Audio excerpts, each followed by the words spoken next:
осим орифпур муаллими забони тоҷикӣ ҳастам. аз дидори имрӯза бо шумо сарам ба осмон расид. умед бар он дорам ки дарсҳои мо бароятон писанд омадааст ва моро мунтазам пайгирӣ мекунед. инак барои санҷиши донишатон доир ба дарси гузашта чанд савол пешниҳод мекунам. бо диққат бошед.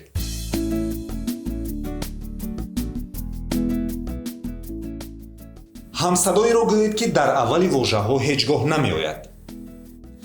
бале, дуруст аст. ин ҳамсадои сакта ё ин ки ай мебошад. саволи дигар. асбоби мусиқиеро номбар кунед ки бо ҳамсадои е охир меёбад.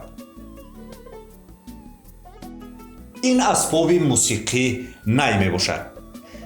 агар ба саволҳои ман ҷавоби дуруст дода бошед, мамнунам.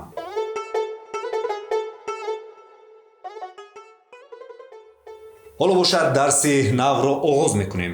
суҳбати имрӯза давоми мантиқи мавзӯи гузаштаи мост, зеро он бо ҳамсадои е вобаста мебошад.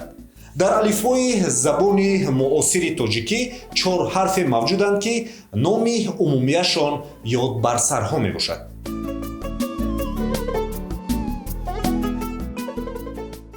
сабаби чунин ном гирифтани ин ҳуруф дар он аст ки аз ҳамсадои е яъне ёд ва садонокҳои а, о, у ва э иборатанд.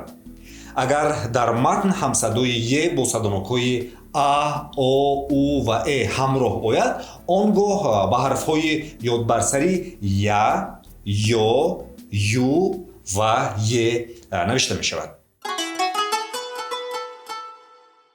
масалан, е ва а я, е ва о ё, е ва у ю, е ва э е навишта мешаванд. ҳарфҳои мазкур дар ҳолатҳои зерин меоянд. яҳкум дар аввали калима, масалан дар вожаи ях. ях чизи ба ҳама маъмул аст. он баъзан метавонад хатарнок бошад, зеро болои ях лағжида афтидан ё аз лаби бомҳо ногоҳ фаромаданаш мумкин аст. вале чӣ қадар калимаҳои дилнишине ҳастанд ки бо ҳамин вожа оғоз мешаванд. яхмолакбозӣ, яхмоз, яхдон. ин албатта ошнои қарини ман аст. вожаи дигар юнучқа. юнучқа растаниест ки баргаш ба барги себарга монанд мебошад. онро барои хӯроки чорво кишт мекунанд. хеле серғизо ва серҳосил аст. дар минтақаҳое ки боду ҳавояш мувофиқ аст, дар як сол онро то 5 маротиба дарав мекунанд. ҳолати дигар мобайни калима. масалан, вожаи афюнро намуна меорем. афюн моддаи беҳушкунанда ва мастоваре ки аз шираи ғӯзаи кӯкнур ҳосил мекунанд. онро дар тибби муосир ба сифати доруворӣ истифода мебаранд. бояд қайд кард ки мувофиқи қонунгузориҳои ҷумҳурии Тоҷикистон фурӯш ва истифодаи афюн манъ мебошад. ёдбарсарҳо дар охири вожаҳо низ меоянд, чун дар калимаи дарё.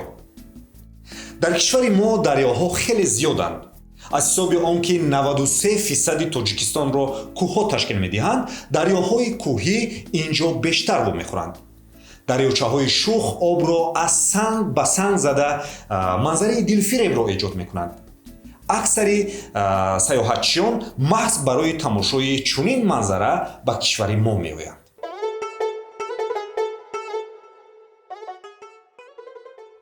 фақат ҳамсадои е махсусияте дорад ки инҷо гуфта мегузарем. е вақте ки дар аввали калима ё пас аз садонокҳо меояд, ҳамчун ҳарфи ёдбарсари е талаффуз мешавад. масалан, елим. ин моддаи часпанда ки барои ба ҳамдигар часпонидани чизҳо истифода мешавад. ширеш. шумо медонед ки елимро хӯрда мешавад? истед. барои чашиданаш саросима нашавед.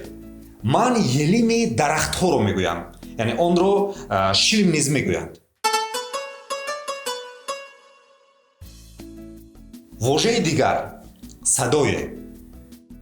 садо худ як калимаи маънодор аст, аммо вақте ки садои кӣ ё чӣ буданаш маълум нест, дар шакли садое истифода мебарем.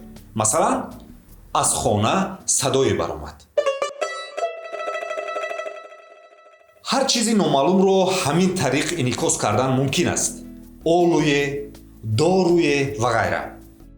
дар суҳбатҳои оянда муфассалтар дар ин бора хоҳем гуфт. дар ҳолати пас аз ҳамсадо омадан ҳарфи ёдбарсари е талаффуз мешавад. Масалан, калимаи себ. себ маъмултарин меваи рӯи ҷаҳон аст. он бӯи хуш, маззаи нотакрор ва шаклу намуди хеле зиёд дорад.